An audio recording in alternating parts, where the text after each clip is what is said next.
Fl-aħħar sigħat fiqu 4 persuni oħra mill-coronavirus u feġġew żewġ każijiet minn fost 2545 test li saru fl-aħħar 24 siegħa.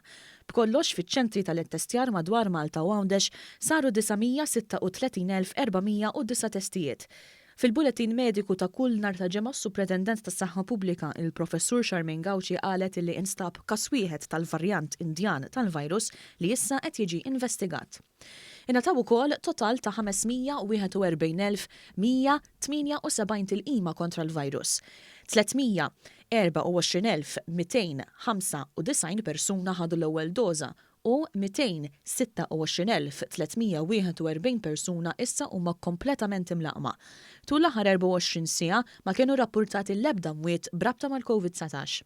Il-Professur Gauci qalet ukoll illi 47% tal-każijiet attivi huma tal-varjant Ingliż u 3.7% u 0.7% huma tal-varjant Brażiljan u dak Afrikan rispettivament.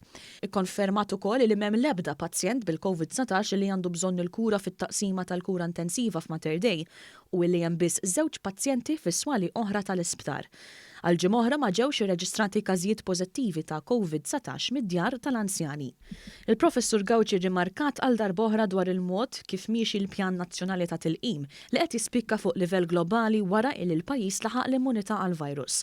Kif ftit aktar minn ġimilu bdew jirreġistraw biex jitlaqmu persuni ta' aktar minn 16-il sena, is-Supretendent tas-Saħħa Pubblika qalet ukoll illi n-numri juru l-fiduċja illi għandu il-poplu fil-vaċċin. Bħalma qegħdin naraw in-numri jitkellmu waħedhom, ġifieri inti tara li f'dawn ix-xhur li aħna bdejna nlaqmu li kull darba ftaħna age group kellna nies li jiġu biħġarhom kollha. Anka age group fejn inti għandek iż-żgħażagħ ukoll qegħdin naraw li dawn ġew biħġarhom ukoll u nistennew li bħalissa dawn iż-żgħażagħ ħafna minnhom ta' 16-il sena għaddejjin ukoll bl-eżamijiet u allura nistennew li anke kif jgħaddi dan ix-xahar u mbagħad lejlestu l-eżamijiet huma jkunu qegħdin ukoll jiġu